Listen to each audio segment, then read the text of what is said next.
Ladies and gentlemen, it's the 1972 World Championship match between Boris Spassky and Bobby Fischer. Spassky was said to be slightly nervous. Well, Spassky is waiting. Right, and waiting and wondering whether Bobby will show or not show. And there's absolutely dead silence in the hall. Spassky is pacing, he's nervous, and... Wait, here comes Fischer, coming on the stage saying that he was caught in traffic.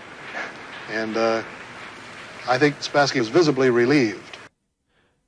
The players shake hands and Spassky opens with e4. Bobby plays c5, the Sicilian defense. Got knight f3 and we get e6 from Bobby, which is the French variation. Spassky strikes in the center with d4. We have takes and takes. And we get a6 from Bobby, which takes control of the d5 square. We have knight c6 from Spassky, developing his pieces. Bobby also continues developing with knight to c6. And the position has transposed into the Taimanov variation. Got bishop to e3, knight f6, d3, and we have d5 from Bobby, striking in the center. The engine actually prefers developing your bishop to e2 in order to prepare castling, but anyway, we get takes and takes, now leaving Bobby with an isolated queen's pawn. We have castles from Spassky, but the engine prefers developing the queen to d2 and connecting the rooks. Bobby develops his bishop to d6, with his knight keeping an eye on the d-pawn. We have takes and takes, now leaving Bobby with 3 pawn islands and white with 2.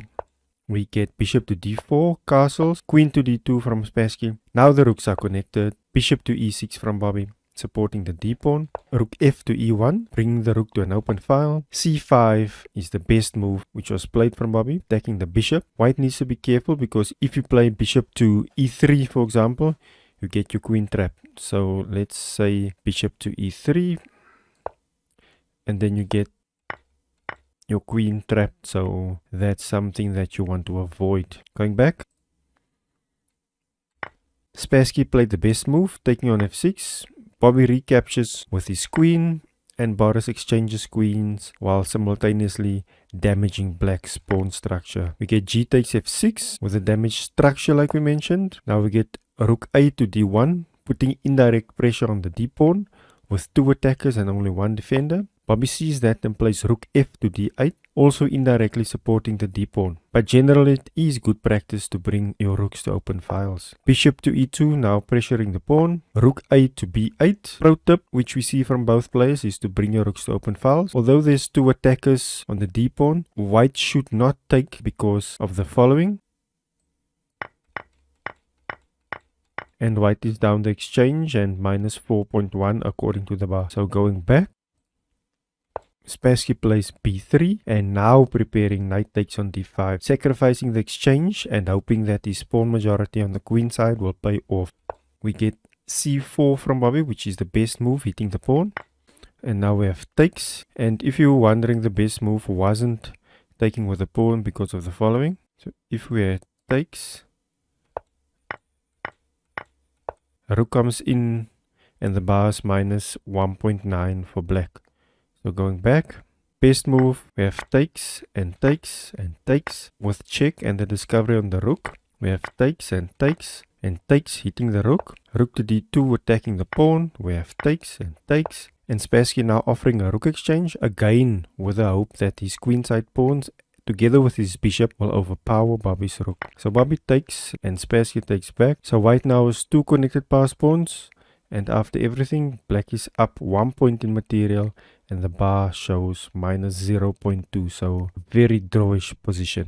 We get rook to d8, threatening a fork on d2. Boris starts pushing with a4, rook to d2, bishop c4, rook to a2, which is the best move from Bobby, freezing the position a bit. We have king to g3, king f8, king f3. Now both players activating the kings. We have g4 and f5, which is a pawn sack from Bobby, but he does so to limit the scope of the bishop, so that's a pro tip. We have takes and f6, Bobby putting his pawn on the opposite color as his opponent's bishop. We have bishop to g8, attacking the pawn. Again, Bobby putting his pawns on the opposite color. We have king g3, king d6. Ladies and gentlemen, we get the first blunder from Boris. Bobby finds the best move, which is rook to a8. And now the best move from Spassky, taking squares away from the rook Fischer attacking the pawn. Bishop e6, now tie down, defending the pawns. And this is also a pro tip, to tie down your opponent's pieces where possible. Bobby improving his king, taking away key squares from Spassky's king. Boris just making a move. We now have rook to b1, hitting the pawn. Spassky goes back to e6, defending the pawn. Bobby now pins Spassky's f-pawn to the king. So white has some difficult decisions to make. We get bishop to c4, sacking the f-pawn and preparing to push the a-pawn down the board. Bobby prevents the idea with rook to a2, keeping the eye on the pawn. Bishop back to e6. Bobby plays on the other side with h5. And ladies and gentlemen, we have blunder number 2 from Spassky, and he resigned in this position. And if you wondered, here's the engine line. I'll just run through without commentating. So we get the following.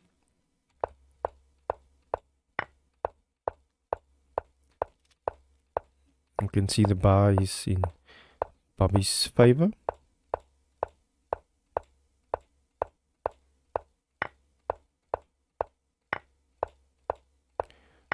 So Bobby just purely dominating the game. And that's mate in 2, mate in 1. Hope you guys enjoyed. Please subscribe to the channel. It really helps out.